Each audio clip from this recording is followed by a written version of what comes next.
नमस्कार मैत्रिणींनो, मी वर्षा फॅशन या युट्यूब चॅनल मध्ये तुमचं अगदी मनापासून स्वागत करते। तर मैत्रिणींनो, आजच्या व्हिडिओमध्ये आपण बघणार आहोत पेन्सिल पाऊच किंवा मग तुम्ही याला ज्वेलरी वगैरे ठेवण्यासाठी किंवा सेफ्टी पिन्स वगैरे ठेवण्यासाठी मेकअप पाऊच म्हणून पण याचा वापर करू शकता। अगदी सिंपल आहे, जास्त वेळ पण नाही लागत आणि एकाच कापडापासून बनवायचंय, म्हणजे कमीत कमी आणि झटपट बनवून तयार होणार आहे। ज्यांना जमत नाही शिवणकाम त्या पण ताई हा व्हिडिओ बघून नक्कीच अशा पद्धतीचं पाऊच शिवू शकता। तर मी रोजच नवीन नवीन युजफुल व्हिडिओ घेऊन येत असते। तर तुम्हाला माझं शिकवण्याची सांगण्याची पद्धत आवडली तर प्लीज लाईक पण करत चला व्हिडिओला आणि व्हिडिओ जास्तीत जास्त शेअर पण करा। आणि तुम्ही पहिल्यांदाच आपल्या वर्षा फॅशन या चॅनलवर आला असाल आणि पहिल्यांदाच हा व्हिडिओ बघत असाल तर वर्षा फॅशन चॅनलला पण सबस्क्राइब करून ठेवा असेच नवनवीन युजफुल आणि युनिक व्हिडिओ बघण्यासाठी। चला तर मग जास्त वेळ न घालवता आपण आपल्या आजच्या व्हिडिओला सुरुवात करूया। तर मैत्रिणींनो, आजच्या व्हिडिओमध्ये आपण बघणार आहोत एवढे एकाच कापडाचा वापर, म्हणजे एवढे एकच आयताकृती कपडा लागणार आहे। त्यासाठी मी इथे अस्तर पण घेतलेला आहे, कारण की हा कपडा खूप पातळ आहे त्यामुळे मी इथे एक अस्तर घेतलेला आहे। आणि त्याचबरोबर मी इथे गोणीचा कपडा पण कट करून घेतलेला आहे आणि अस्तरसाठी शॉपिंग बॅग पण कट करून घेतलेली आहे। शॉपिंग बॅग पण मी डबल घेतलेली आहे, थोडंसं थिकपणा राहावं त्यासाठी। तर याची लांबी आणि रुंदी मी इथे तुम्हाला दिलेलीच आहे, तरी पण एकदा मोजून दाखवते। तर याची लांबी घेतलेली आहे मी 10 इंच आणि रुंदी घेतलेली आहे 8 इंच। ठीक आहे, तर 10 बाय 8 इंचचा आपल्याला आयताकृती एक पीस लागणार आहे। सर्वात खाली शॉपिंग बॅग ठेवून घेतलेली आहे आणि वरतून आपण हे अस्तर आणि जो काही मेन फॅब्रिक आहे तो आपल्याला अशा पद्धतीने ठेवून घ्यायचंय। थोडंसं जाड व्हावं त्यासाठी मी हे कापड ठेवून घेतलेले। आता आपल्याला याला काय करायचंय, चारही बाजूने स्टिच करून यावरती तिरप्या किंवा आडव्या उभ्या टिपा मारून तुम्ही क्विल्टिंग करून घेऊ शकता। तर चला आता आपण याला क्विल्ट करूया। तर मैत्रिणींनो, इथे मी अगोदर टाचणी लावून घेतलेली, एका साईडने अगोदर आपल्याला स्टिच करायचंय त्यासाठी, हे कपडे सरकू नये हलू नये त्यासाठी। आणि ज्या साईडने आपण टाचणी लावून घेतली त्याच साईडने आपण अशा पद्धतीने स्टिच करून घेत आहोत। ठीक आहे, अगोदर आतमधला गोणीचा कपडा पण बघून घ्यायचा आहे। यावरतीच आपण अशा आडव्या आणि उभ्या टिपा मारून घेऊ।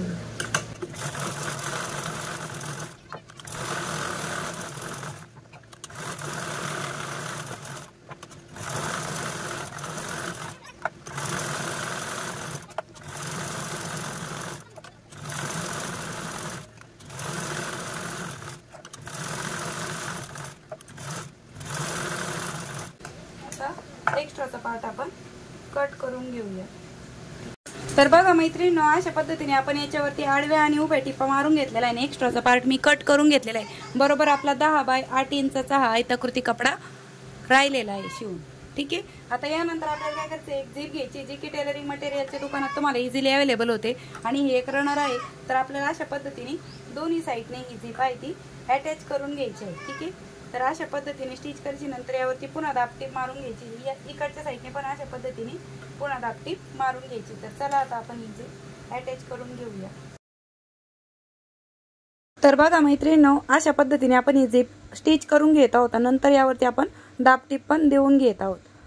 तर बिना झंझट अगदी सोप्या पद्धतीने आणि झटपट बनवून रेडी होणार आहे, क्विक अँड फास्ट अशा पद्धतीने आपले हे पाऊच बनवून रेडी होणार आहे। तर दुसऱ्या साईडने पण मी ही झीप अशाच पद्धतीने स्टिच करून घेत आहे आणि यावरती पुन्हा दाबटीप पण देऊन घेत आहे। तर बघा अशा पद्धतीने दोनही झीप आपण स्टिच करून घेतलेले आहे। आता यानंतर आपल्याला तर झीप अटॅच करून झाल्याच्या नंतर आता आपण हे जे रनर आहे ते याच्यामध्ये ओवून घेत आहोत। तर ही जी गोल बाजू आहे त्या साईडने आपल्याला अगोदर ओवायला सुरुवात करायची आहे। कधी कधी लवकर ओवल्या जातं, कधी कधी वेळ पण लागू शकतो। प्रॅक्टिस वरती पण आहे आणि कधी कधी लवकर होतं, कधी कधी वेळच लागतो। तर बघा अशा पद्धतीने मी हे जे काही रनर आहे त्याच्यामध्ये ओवून घेतलेलं आहे। ठीक आहे, आता यानंतर आपल्याला काय करायचं आहे, हे रॉंग साईडला टर्न करून घ्यायचं आहे। तर मैत्रिणींनो, याच्यामध्ये मी खूप डबल शॉपिंग बॅग अस्तर गोणी घातलेली आहे, त्यामुळे खूप असं कडक आणि जाड झालेला आहे पाऊच आणि अगदी रेडीमेड स्टाईल असा त्याचा लुक आलेला आहे, त्यामुळे हे पलटी मारायला पण थोडासा वेळ लागलेला आहे। तर बघा अशा पद्धतीने आपण हे रॉंग साईडला टर्न करून घेतलेलं आहे। आता एक्स्ट्राची जी काही झीप आहे ती आपण कटिंग करून घेऊया। दोन्ही साईडने मी वाढव जी झीप होती ती कट करून घेतलेली आहे। ठीक आहे, आणि यानंतर आपल्याला अशा पद्धतीने हा पाऊच प्रेस म्हणजे ठेवून घ्यायचा आहे। तर त्या अगोदर मी इथे सेंटरची एक मार्किंग करून घेणार आहे। तर बघा अशा पद्धतीने आपण इथे सेंटरला एक मार्क करून घेऊया। कैचीने कट दिला तरीही चालेल। दोन्ही साईडने बघा अशा पद्धतीने एक सेंटरला मार्क केला आहे, बरोबर ही झीप आहे ती आपली त्या सेंटरवरतीच ठेवून घ्यायची आहे। आणि अशा पद्धतीने आपल्याला कडेकडेने अगोदर टाचणी लावून घेऊ शकता तुम्ही, तर मी त्या अगोदर टाचणी लावून घेते आणि मग तुम्हाला दाखवते, कारण की त्याशिवाय आपल्याला इथे मापाची मार्किंग करता नाही येणार। तर इथे खूप जाड कपडा झालेला आहे, तर मला टाचणी पण लावायला जरा अवघडच जात होतं। आणि बघा तुम्ही पण अशा पद्धतीने दोन्ही साईडने मी अगोदर टाचणी लावून घेतलेली आहे। आता यानंतर आपल्याला काय करायचंय, थोडंफार मागे पुढे असेल तर तो भाग तुम्ही करेक्ट करून घेऊ शकता। यानंतर मैत्रिणींना आपल्याला इथे 1 बाय 1 इंचाचा चौकोन मार्किंग करून घ्यायची। तर बघा कॉर्नरवरतीच मी 1 बाय 1 इंचाचा चौकोनी मार्किंग करून घेतलेली। चारही कॉर्नरला आपल्याला सेम 1 बाय 1 इंचाचा चौकोन मार्किंग करून घ्यायची। आता जशी मार्किंग केली तशीच आपल्याला यावरती कटिंग पण करून घ्यायची। तर लक्षात ठेवा, जिथं मार्किंग केली तेवढाच कपडा कट करा, कारण की खूप जाड कपडा झालेला आहे। मला कडकपणा येण्यासाठी मी हा जाड म्हणजे केलेला होता, कारण की डबल शॉपिंग बॅग, गोणी प्लस अस्तर, पुन्हा त्यावरती मेन फॅब्रिक, त्यामुळे हे खूपच जाड झालं, कटिंगला पण खूप अडचण देत होतं। तर तुमची कातर व्यवस्थित नसेल किंवा तुम्हाला जाड कपडा मशीनवर चालत नसेल तर तुम्ही सिंगलच अस्तर आणि शॉपिंग बॅग लावू शकता। चारही बाजूनी कटिंग करून घेतल्याच्या नंतर आपल्याला इथे एक कपडा घ्यायचा आहे। अस्तरचाच कपडा घेतलेला आहे मी, हा विदाउट मेजरमेंट आहे। तर मैत्रिणींना हँडलसाठी मी इथे अस्तरचाच कपडा कट करून घेत आहे। हात याची लांबी आणि रुंदी किती घेतलेली आहे ते मी तुम्हाला मोजून दाखवते। तर लांबी घेतलेली आहे मी 5 इंच आणि रुंदी घेतलेली आहे 3 इंच। तर 3 बाय 5 इंचचे 2 पीस आहे। जिकडनं आपली 5 इंच आहे तिकडनं आपल्याला अशा पद्धतीने कडेकडेने दोनही साईडने फोल्ड करून यावरती अशी ही टिप मारून घ्यायची आहे। त्यानंतर अशी अजून एक टिप आपल्याला देऊन घ्यायची, म्हणजे हा असा आपला रेडी होणार आहे। ठीक आहे, तर दुसरा पण पार्ट मी अशा पद्धतीने तयार करून घेत आहे। तर मैत्रिणी, हँडलसाठी आपल्याला एक कपडा कट करायचा आहे। तुम्हाला जर हँडल नसेल लावायचे तर तुम्ही नाही लावले तरी पण चालेल, ऑप्शनल आहे, पण झीप ओढताना त्याचा उपयोग होणार आहे। त्यासाठी जिथे आपण ही झीप लावलेली आहे तिथेच बरोबर आतील साईडने अशा पद्धतीने आपल्याला ठेवून घ्यायचं आहे आणि फोल्ड बाजू जी आहे ती आतून ठेवायची आहे आणि ओपन साईड झीपच्या बाजूने ठेवून टाचणी लावून घ्यायची। दुसऱ्या साईडने पण सेम त्याच पद्धतीने मी झीपच्या बाजूने हा जो काही हँडल तयार केलेला आहे तो अशा पद्धतीने ठेवून टाचणी लावून घेत आहे। आता यावरतीच आपण स्टिच देखील करून घेत आहोत। तर मी इथे डबल टिप पण मारून घेते आणि दोन्ही टिपा मारल्यावर दाखवते। तर मैत्रिणींनो, मी याकडेने आणि याकडेने डबल टिप मारून घेतलेली आहे।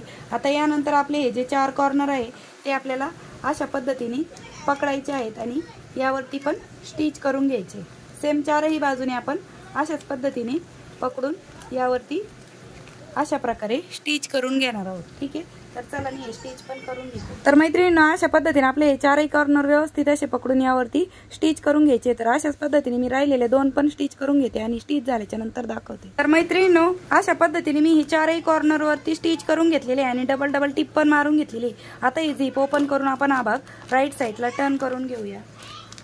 तर व्यवस्थित त्याचे कोणे, चारही कोणे कॉर्नर बाहेर काढून घ्यायचे आणि अगदी फिनिशिंग सहित आपले पाऊच बनवून रेडी होतं आणि खूप कडक आहे आणि खूप मस्त असं अगदी रेडीमेड स्टाईल तयार झालेला आहे।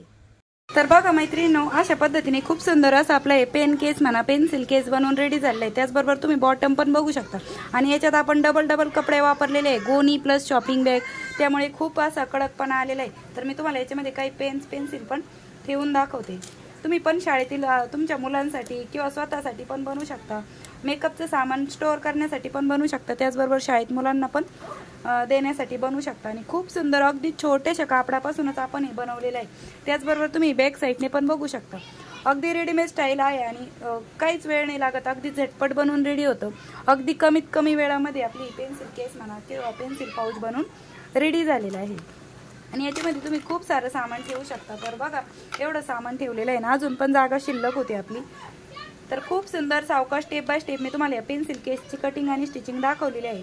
तर मैत्रिणींनो, कसा वाटला तुम्हाला आपला आजचा हा व्हिडिओ ते पण मला कमेंट्समध्ये नक्की सांगा आणि वेळात वेळ काढून तुम्ही आपला आजचा हा व्हिडिओ इथपर्यंत बघितलात त्याबद्दल तुम्हा सर्वांचे खूप मनापासून धन्यवाद। भेटूया पुन्हा नेक्स्ट व्हिडिओमध्ये, तोपर्यंत bye bye, thanks for watching. Shri Swami Samarth, जय जिजाऊ, जय शिवराय।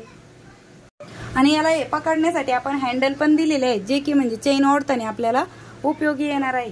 ठीक आहे, म्हणजे डायरेक्टली कापडाला न धरता तुम्ही अशा पद्धतीने हँडलला पण पकडून ठेवू शकता आणि खूप सारं सामान मुलांचं बसेल, तुमचं पण मेकअपचं इयरिंग्स, कानातले, ज्वेलरी वगैरे, सेफ्टी पिना वगैरे ठेवण्यासाठी पण तुम्ही याचा वापर करू शकता। मल्टिपल यूज करू शकता, एव्हरीडे यूज करू शकता। कशी वाटली आयडिया ते पण मला नक्की सांगा.